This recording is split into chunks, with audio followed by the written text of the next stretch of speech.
Hi, Amanda. You wanted me to talk about your grandfather. I met your grandfather when I was in college in upstate New York. He was in my chemistry class, and one day he came over and asked me if I would like him to weigh my paper.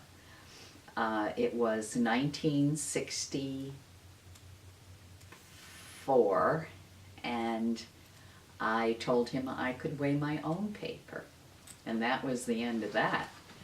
But our college had dances on Friday nights, so a few weeks later, my brother and I went to the dance, which was held in an armory. It was called a beer blast, because way back then, in upstate New York, you could drink when you were 18. So they had kegs of beer and music, and everybody went. It was like $2 to get in. And lo and behold, your grandfather was there, and he came over and asked me to dance. And the rest is history. We dated exclusively from that point on.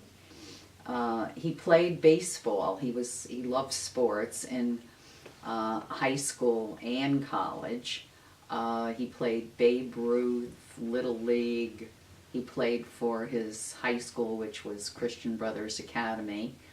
And he transferred to the SUNY at New Paltz, and he was a pitcher for them. After he graduated, we got married in August of 1968, and he taught for a year in Troy. It was a wonderful day. We had a great band. I remember the band was so good that it was time for them to quit playing, and your great-grandfather had them play for an extra hour because everybody was still dancing. It was just a wonderful day, and everybody had a very good time. He then transferred to a pharmaceutical company, but by that time we had welcomed your mother into our home, and I still remember the day I came home from the hospital with your mother, Lisa. We lived in a little apartment. We had very little money, but he had made a big sign, "Welcome home, Lisa," and he had flowers he had gotten from the grocery store. He was a wonderful husband and father. And the following year and a half brought us your Aunt Laura.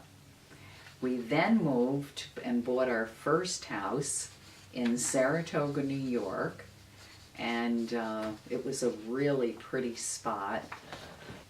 Friday nights was our date night. We always went out on Friday night, and with our good friends, we'd go out for a bite to eat and a movie.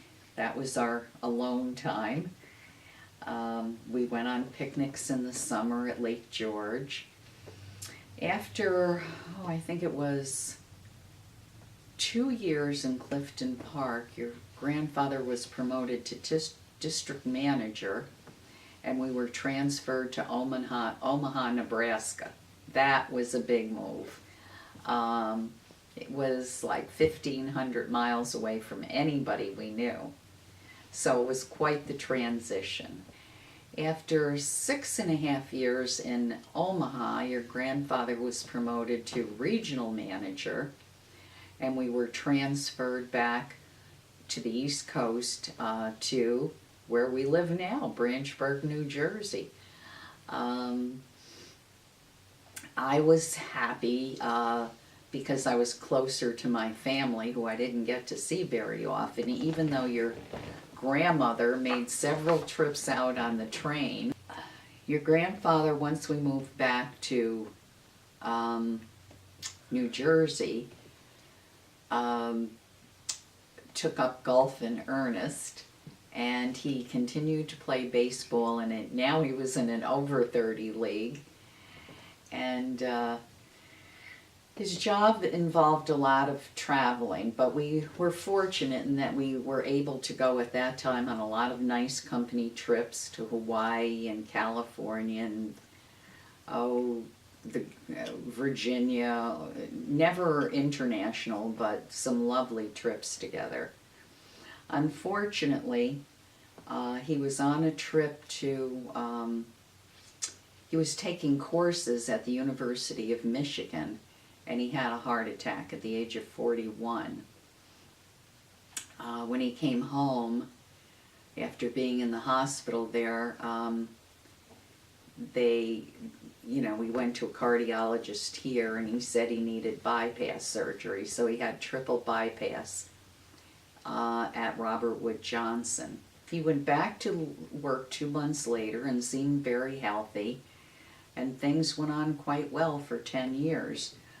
However, I think you were 9 months old. Your mom was working, and I was taking care of you and your sister Julia 2.5 days a week.